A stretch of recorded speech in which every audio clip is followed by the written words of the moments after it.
Posisi ke-8 diduduki oleh Wuling, merek dari China yang cukup konsisten hadir dengan merek-merek barunya atau model-model baru yang fresh di market. Yuk kita prediksi bagaimana Wuling yang ada.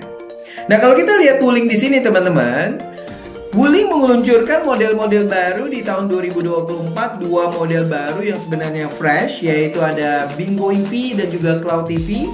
Bingo dengan konsep yang retronya, klasiknya yang ada, dan juga Cloud EV.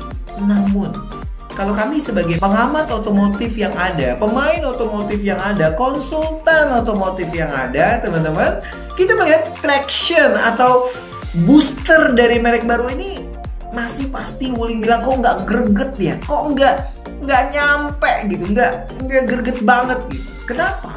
Karena Wuling di Januari sampai September, kalau kita lihat performance retail salesnya masih ada penurunan pasar, kurang lebih 3,8%. Memang lebih kecil dari turunnya market yang kurang lebih 12%-an gitu ya dari retail sales. Itu karena Wuling keluarin model-model baru. Dan Wuling sekarang move bisnisnya lebih ke EV. Persaingannya mau sebagai EV ya. Dan Wuling salah satu pioneer dari mobil EV yang ada di Indonesia. Sekarang average jualan Wuling dari Januari sampai September nggak nyampe 2000-an, hampir 2000, 1968 unit average-nya rata-rata Januari sampai September. Di September sendiri nyentuh angka 2000, yaitu 2007 unit. Tepatnya ya di September teman-teman. Nah, yang kita mau perhatikan adalah bagaimana Oktober, November, Desember. Wuling punya strategi pasti di September, mulai Oktober ini juga ada mall-to-mall exhibition yang ekstensif.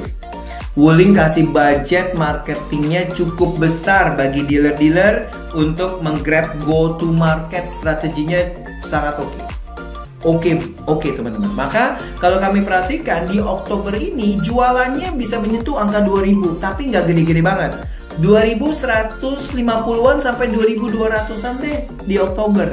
Dengan promo, diskonnya juga lebih besar gitu ya. Kita melihat beberapa model mendapatkan diskon lebih dari 40 juta, 50 juta gitu yang ada. Ini menarik bagi pasar, tapi Wuling harus hati-hati juga nih. Resale value mobilnya bagaimana gitu ya. Oktober prediksi kami 2150. Lalu November meningkat lagi karena activity-nya makin meningkat. Kita perhatikan juga kalau kita lihat di sini teman-teman, di November kalau kita perhatikan itu kurang lebih 2300-an di November dengan ada GJAW 2250 prediksi kami untuk Wuling. Tepat ya? Lalu di Desember naik lagi, Wuling akan habis-habisan untuk mencoba jualan, dan itu juga karakter dari beberapa merek teman-teman yang ada. Dan kalau kita perhatikan di sini di merek-merek tersebut atau merek-merek otomotif khususnya, dan juga Wuling khususnya di sini, dia mau memulai 2025 dengan fresh, sehingga prediksi kami di 2025 untuk Wuling itu kurang lebih 2500-an, 2600-an. Yakin? Kalau kami sih pede aja. Itu prediksi kita sebagai pemain otomotif, pengamat untuk kita bisa lihat ya.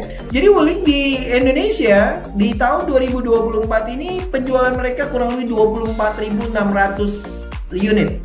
25 ribuan unit deh penjualan di Indonesianya yang kita perhatikan.